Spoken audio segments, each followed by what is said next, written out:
Le pétrole est au plus haut depuis le début de l'année. On est à 70 $ le baril. On en parle avec Sébastien. Et bonjour. Bonjour David. Chercheur à l'Institut Thomas More. Encore une fois, on est au plus haut depuis le début de l'année. On a retouché un plus haut à 70 $, 35% de hausse sur un an. On se dit que c'est quoi maintenant? Avant, on se disait il y a une question de demande, est-ce qu'elle est au rendez-vous? Puis après, il y avait l'offre américaine, l'offre de pétrole de schiste. Est-ce qu'ils produisent, est-ce qu'ils pompent suffisamment? Maintenant, viennent poindre les risques géopolitiques. Il y a l'Iran comme ça qui est en ligne de mire. Je crois que c'est l'administration Trump qui a prévu de donner sa position sur le nucléaire iranien début mai. C'est ça aujourd'hui qui pousse le prix du baril à la hausse? Je crois qu'il faut replacer cette hausse récente des cours du pétrole, plus 7% en mars et plus 5,3% depuis le début de l'année. Ça fait 3 trimestres consécutifs d'ailleurs qu'on a un gain cette fois-ci. Il faut les replacer dans la perspective de long terme. 2010-2011, vous avez un boom des matières premières et du pétrole. Rappelez-vous les raisons, en fait, elles sont toujours là. Il y avait le décollage des pays émergents, une forte demande des pays émergents, Chine, Inde. Et puis vous aviez l'arrivée des investisseurs institutionnels, des fonds de pension, des compagnies d'assurance sur ce secteur. 2014, tout s'effondre, 2 raisons là aussi, 2 paramètres très importants. La production importante des pétroliers de schiste aux États-Unis et puis la volonté des Saoudiens de reprendre le contrôle de la production et du leadership contre les Américains. Alors, s'agissant de cette hausse récente, d'abord il faut signaler que depuis 2014, les cours ont oscillé, on parle du Brent, du prix international, entre 50 et 70 $. On avait déjà touché 70 $ fin 2014. Oui. Mais cette fois-ci, le mouvement semble un peu plus pérenne, il semble qu'on consolide. Et vous avez 2 types d'explications qui sont annoncées. Les premières, c'est celles qui sont proposées par la plupart des opérateurs de marché, c'est l'explication géopolitique.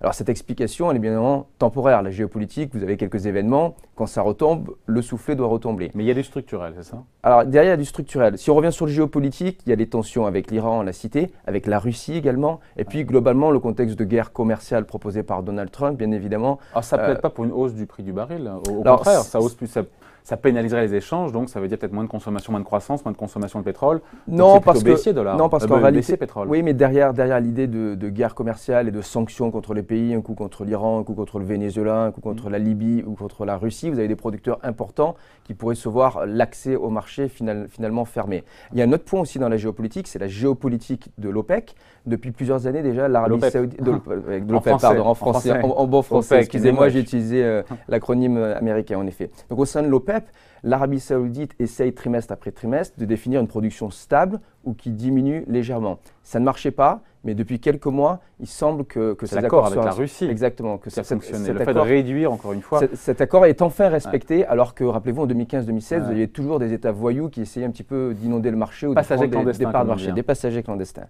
Alors les explications plus pérennes, il y en a une autre qui a été annoncée par des analystes de Goldman Sachs dans une note récente, c'est de dire pérenne pour dire que finalement on est bien à 70 $, qu'on devrait rester, qu'on pourrait même aller plus haut. Qu'on devrait être à 80 sur les 2 prochaines années en moyenne. Alors, ce qui nous explique, Goldman Sachs, il nous avait dit pétrole à 200 $. Il nous dit beaucoup de choses en effet, mais il y a quand même quelques éléments qui sont convaincants que je voudrais proposer aussi. L'idée, c'est de dire que vous auriez à nouveau un afflux d'argent sur le secteur, alors même qu'on a dit sur les 2-3 dernières années, nous entrons sur le long terme dans une décarbonisation de nos économies, c'est la fin des énergies fossiles et tous les institutionnels passent sur le renouvelable. En réalité, depuis quelques mois, vous avez à nouveau un attrait du secteur pétrolier pour les investisseurs institutionnels du fait de la grande force et de la force retrouvée des majors. C'est ce qu'on appelle aux États-Unis les Seven Sisters, les 7 sœurs. Ce sont les grandes majors pétrolières non étatiques. Chevron, ExxonMobil, BP, Shell, Total, Eni pour les Italiens et Statoil. Ces compagnies n'ont jamais été aussi profitables, jamais été aussi fortes. Parce qu'elles ont fait du cost-cutting et qu'elles ont réduit le point mort et donc elles bénéficient de la hausse des cours? Exactement. En réalité, en 2014, vous avez un véritable traumatisme. Les coûts ont baissé, ces sociétés se sont adaptées. Les investissements ont chuté de quoi? De moitié depuis le point bas, encore une fois, sur le pétrole. Et c'est ce qu'on paye aujourd'hui. Oui, c'est l'effet de rattrapage. C'est également le fait que beaucoup de projets ont été lancés en 2012-2013. Tout s'est arrêté pendant quelques années. Aujourd'hui, vous avez une augmentation des cours de pétrole qui fait que ces projets soient à nouveau profitables. Et à l'inverse des périodes précédentes, les projets sont prêts. C'est-à-dire que ces sociétés pétrolières se sont adoptées. Elles ont un point d'équilibre qui est très bas. Les fournisseurs de services dans l'industrie, les gens qui fournissent les pompes, les valves, les services de forage, par exemple, au cours de la précédente expansion, en 2011-2012, vous avez eu une inflation des coûts qui avait érodé, si vous voulez, les profits dans l'industrie. Cette fois-ci, la situation est différente. Le traumatisme de 2014 est encore présent. Donc, les coûts sont bas. Vous avez à nouveau une légère augmentation des cours. Et ça, c'est la meilleure des situations pour les sociétés pétrolières et ça attire à nouveau les investisseurs sur le secteur, donc d'abord sur les actions du secteur qui ont encore beaucoup plus augmenté que les prix du Brent et puis par ricochet sur la matière première et les indices exposés au pétrole. Mais il y a assez d'investissements, encore une fois, dans le pipeline pour aller forer, pour sortir du pétrole dans les prochaines années parce que la demande continue de monter, évidemment, il faut que l'offre suive. C'est ça le sujet derrière. Oui, les projets ils sont là pour de bonnes et de mauvaises raisons. La bonne raison, c'est qu'encore une fois, il y a eu beaucoup d'exploration entre 2010 et 2014, tout s'est arrêté. Et donc les projets sont dans les cartons, mais ils sont là. Souvent, les permis d'exploration ont été accordés, ils peuvent y aller.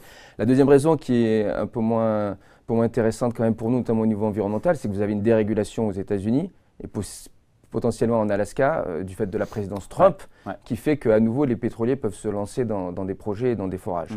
On finit là-dessus, on a touché plusieurs fois, vous l'avez dit, 70 $ le baril. Ça n'a jamais tenu. Cette fois, c'est différent. Cette fois, on devrait tenir. Même si tout ça est multifactoriel, protéiforme, multidimensionnel, c'est compliqué, personne ne peut prévoir. Mais structurellement, et avec la géopolitique à court terme aussi, on peut tenir cette zone-là et aller un peu plus haut, vers 80 $. Alors structurellement, si vous regardez l'industrie pétrolière et la géopolitique, comme nous venons de dire, oui, nous devons aller vers les 80 $ et nous pouvons les tenir. Maintenant, on sait que si les Américains continuent à produire et pompe à fond les ballons, là pour le coup… Il y a deux risques. Il y a effectivement un retour en force du pétrole de schiste qui est revenu à 10 millions de barils par jour si on va aux États-Unis à 11 ou 12 millions. Effectivement, il y a un risque qu'ils inondent le marché et d'où un effet sur les cours. Il y a un autre problème également qui est que toutes les matières premières, en particulier le pétrole, ne sont que des dérivés de la croissance. Nous sommes probablement au pic de la phase d'expansion. Si à un moment donné, nous avons un retournement conjoncturel ou une récession, aux États-Unis ou ailleurs, nous n'y sommes pas là. Mais si nous y arrivons et par anticipation, les cours du pétrole ne pourront pas aller véritablement au-delà de 80-85. Merci pour ces commentaires et cette analyse signée Sébastien Lay, chercheur à l'Institut Thomas More. Merci. Merci.